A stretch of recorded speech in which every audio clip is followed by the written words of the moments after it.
It is undeniable that Final Fantasy is one of the most iconic series in video games. And after more than a decade of fumbling and missing the mark, Square has turned to their past for inspiration.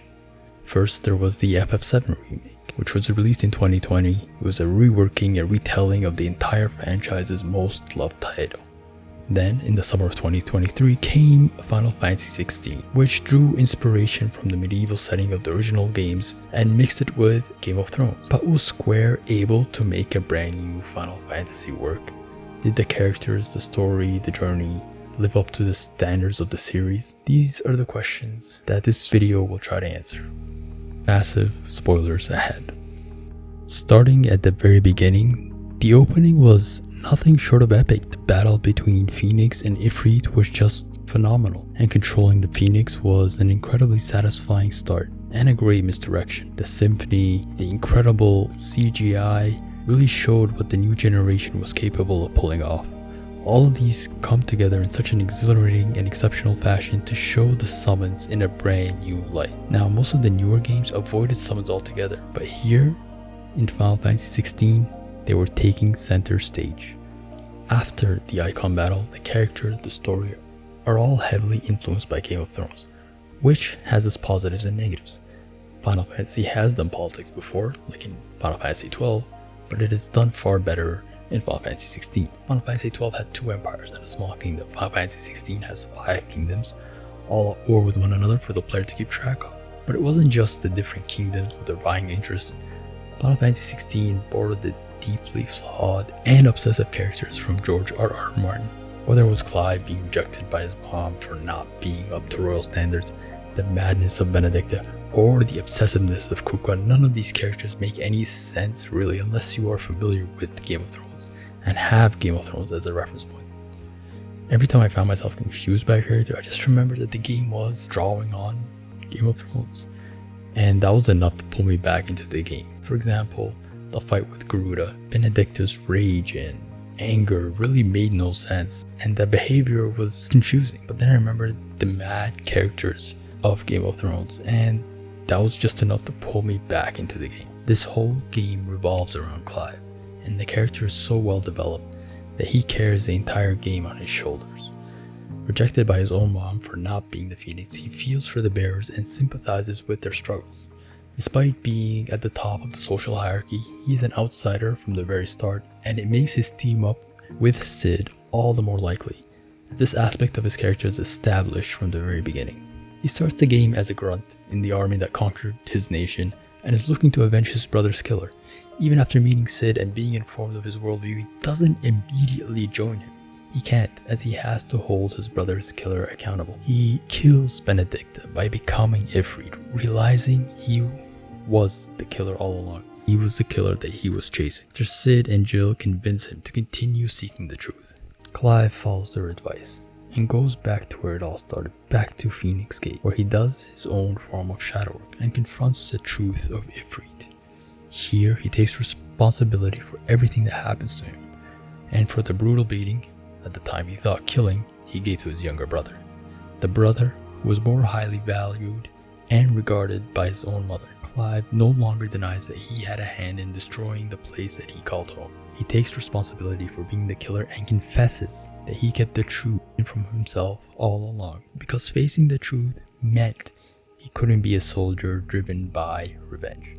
He would have had to lead a completely different life and would have needed a different reason to live.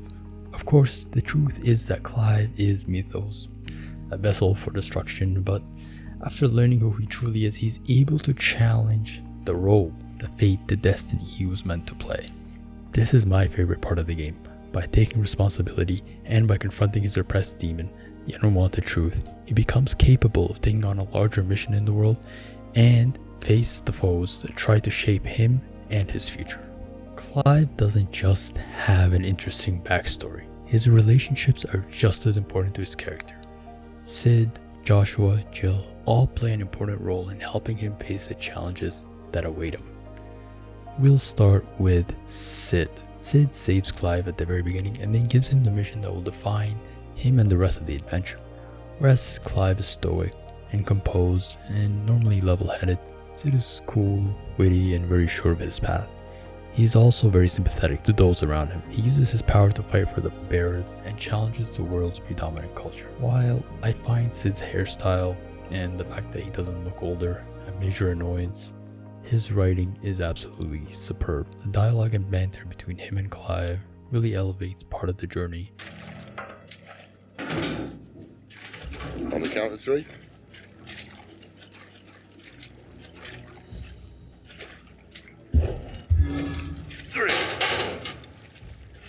What happened to 2? Ask 1.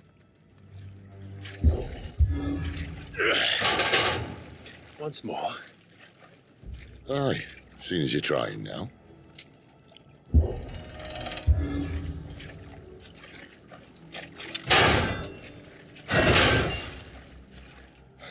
As if that was going to keep us out. And his addition is one of the most memorable aspects of the story. The fact that he dies nearly midway through the game was such a powerful decision by the writers. It helps really cement Clive as a hope for the rest of the world. Jill, at first glance, appears underdeveloped, but in my opinion, she is a well thought out character. I believe the creators intentionally did not want to go too deep into her story and kept things as vague as possible. Now, it would have been great had they explored the love story between her and Clive a bit more. It would have added that extra layer of maturity that the story was really going for. Then there's Joshua, a mysterious and unique character that felt underutilized as well. You start the game controlling the Phoenix and spend the entire first quarter chasing him down, but he doesn't appear in the party again until halfway through the story. Which brings me to one of the biggest gripes I have with this game. The game would have benefited from shifting perspectives. And I think this is one of the biggest missed opportunities of FF16. It would have been great to play as Joshua hunting down leads about Ultima, helping out Clive from the shadows, or even playing as some of the other secondary characters such as Bahamut, taking on legions as he struggles carrying out the King's Order. Imagine if we could see things from the perspective of Kukra or Barnabas to be introduced to their world, their alliance. Those characters are interesting, and it's too bad they just had to be just foils for Clive to overcome. This is the biggest thing that the creators missed from Game of Thrones. Now, George R.R. Martin was able to make so many different characters, both good and evil, relatable because he showed the world from their point of view, making them sympathetic and reasonable. As good as Clive was, both in terms of his gameplay and his character, the game would have had more layers if it had played with perspectives. Still, Game of Thrones allowed Final Fantasy to explore heavy and grounded themes like discrimination, slavery, rebellion. The core of the FF16 story is about rebellion. Rebellion of the branded against the world that treats him as less than human, and the rebellion against God himself. Final Fantasy has always dealt with complex and relevant issues, especially in FF7, with the environment taking center stage. But here in this game, everything is amplified, which is a positive because it kept the game more mature and kept me more engaged. A major issue I have with the game is that despite the medieval setting, the game isn't sufficiently medieval. After reuniting, both Joshua and Clive don't try to reclaim the throne, nor does their uncle. They don't even set up a new form of government or a new code. In fact, they never try to liberate Rosaria from Sanbreque and make it an independent kingdom again. It can be argued that Clive was never meant to inherit the throne, that he had a new mission, but for both Joshua and their uncle to ignore Rosaria feels completely off, and this important aspect of their character was never fully explored, which was disappointing. There's also what I like to call the Ultima problem. You have characters not taking sufficient responsibility for their actions. If everything can be pinned on Ultima, by having Ultima trick Dion into killing his father and nuking the city he was occupying, it makes him the good guy, despite the inordinate amount of death and destruction he has caused. This takes away from the characters and from the original setup of a story about flawed humans. Kupka, Benedicta, and even Annabella were all responsible for their actions, and they had very human motivations, with Annabella being the most intriguing in my opinion. Whereas with Dion, a god was playing with his mind and manipulating every bit of it. It deviates from how the other characters were written. Go, Bahamut. Kinslayer. Dion is essentially absolved of all wrongdoing, when in actuality he is one of the main villains of the story. Just ultimately, there was just too much Ultima. Barnabas is different and far more fascinating than Dion. He is committed to Ultima's vision of saving humanity from the Blight and is actively, not passively, creating mythos to bring that world to life. The world is falling apart to the Blight and people are at each other's throats constantly.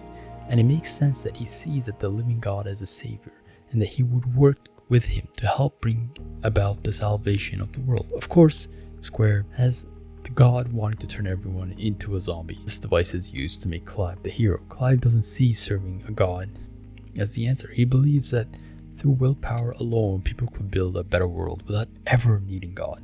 Which is ironic because without God, he wouldn't have any of his powers, and Clive would merely be a grunt in Dion's army. His will alone wouldn't have saved him. Barnabas is in many ways the perfect villain and the ultimate villain.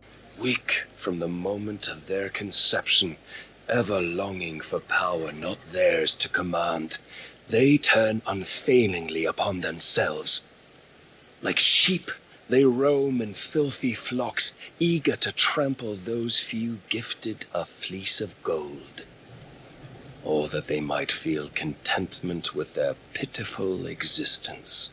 The many battles with Ultima all deliver as the game's finale. The ending feels complete, and it is quite apparent that this is where the bulk of the writing and focus went.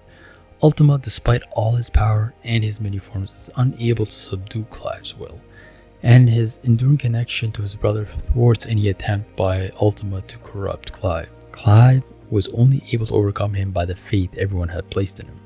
Unlike Ultima, the creator, Clive hadn't turned his back on those who had placed their faith in him, which strengthened his will to the point he was able to defeat Ultima. I carry with me the hopes and dreams of my brothers, my sisters. And it is they who will give me the strength to end your reign. The game delivers memorable battles, fascinating characters, beautiful architecture that isn't just European, and works with some difficult themes and some thought-provoking ideas. Despite borrowing heavily from HBO's Game of Thrones, it does so to a good effect, and manages to integrate it well enough with some of the staples of Final Fantasy. First time in a long time, it feels like Final Fantasy is back.